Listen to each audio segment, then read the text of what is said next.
Good evening, welcome to the News Radar right here at Younib TV. We are coming to you live from Africa's greatest city, Nairobi City. This is where we give you a comprehensive rundown of the top stories making the headlines both locally and internationally. And tonight, the top story making the headlines, we go all the way to Uasin Gishu County, where the fastest man has been laid to rest. Now, President William Ruto on Friday led mourners in a send-off for world marathon record holder Kelvin Kiptum.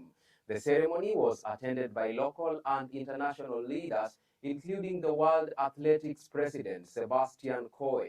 Other leaders present were Deputy President Rigathi Gachagua, Sports CS Ababu Namwamba, Athletics Kenya President Jackson Tuwei, Elgeyo Marakwet Governor Wesley Rotich, and MPs among other leaders. The president arrived at the venue accompanied by some leaders, viewed Kiptum's body and presided over the burial ceremony. The athlete died on February 11th alongside his Rwandese coach Gabais Hakizimana in a road accident along the Eldoret Ravine Road. I got to know about the passing on of Kelvin from CS Ababu. I think it was maybe a few hours after it happened. And it was really a very heavy moment for us because in Kelvin, alikuwa ni mtu mwenye roho safi. Na tumekuja hapa kumpatia rambirambi zetu za pole na za kwaheri. Tunasoma story ya South B.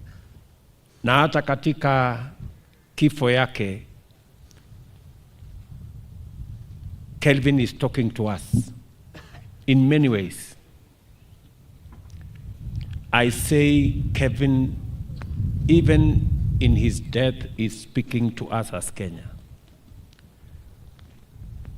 That we may not have gold, we may not have so much, and that should not deter us from being the great country that we must be. All of us, as the people of Kenya, we must love this country enough. Sisi tunataka kusema tumekuja hapa kuungana na nyinyi, na we want to say pole to the parents, to the widow, to the children. We are with you in prayer during this very difficult time. Governor, umeongea mzuri ya kwamba ukitaka kuwa mshindi, this is a county to be, na hiyo ni mzuri. Umesema pia ukitaka good training, this is a county to be. Ungeongeza tu ukitaka bahali iko baridi kali. Your government, because you have provided a strong, peaceful and stable and secure environment for these young people to be able to showcase their talent and be able to globally scale this particular terrain without any worries whatsoever. It is important that we continue to rally behind you as a nation so that peace and security and...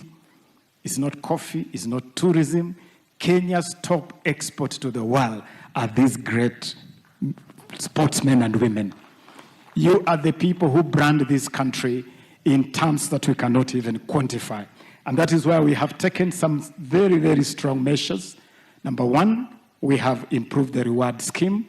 Now we are rewarding you at a much, much higher level.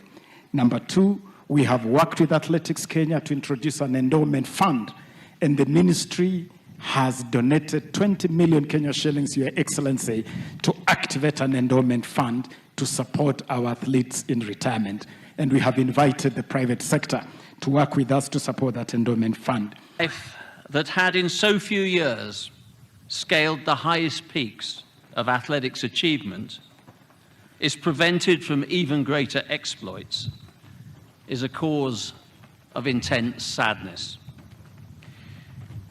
It is also on this, one of the saddest days in the history of this great country, legitimate permission to celebrate an extraordinary young man. But it is a celebration suffused in frustration. Frustration because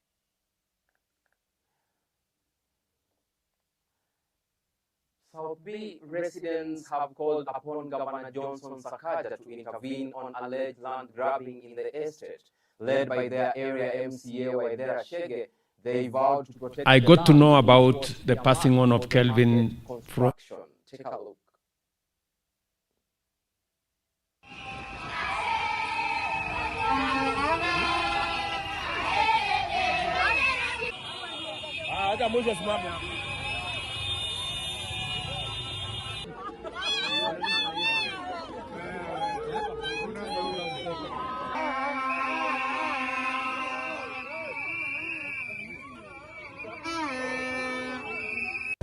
Watu wa South B walinituma niwasaidie kutunga sheria, kuwawakilisha na kuhakikisha ya kwamba nimeangalia pesa za kaunti ya Nairobi vile zinatumika.